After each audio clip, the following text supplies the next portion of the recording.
बेबर्ता काटनी रे अभिशप्त जीवन काटुछंती जुआंग साही बासिंदा।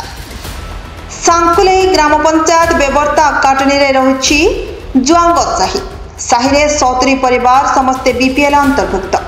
बीपीएल परिवारन को पई सरकार मागणा विद्युत जोगाण करी किछि स्थान रे विद्युत जोगाई दैछंती। हेले एही साही रे विद्युत खुंट पड़िछि, तार भिड़ा जाइछि, ट्रांसफार्मर मध्य बसिछि, एपरिकी घरे घरे मीटर बस जाइछि, हेले विद्युत संजोग करा जाय नाही। दीर्घ 7 वर्ष बीती जाइथिले मध्य ट्रांसफार्मरटी लटा बुंदा होई कांथ तळकु झुली पड़िलाणी। हेले लाइन एमानक पई सात सपन पलटिछि। साहिटी जंगल मध्य रहुथिबारु साप तथा वन्यजंतुक भय मध्य रहिछि। लाइन नथिबारु पिलामानकर पाठपढ़ारे व्याघात घटुछि। आजिर जुगरे लाइन नथाई अभिशप्त जीवन काटुछंती।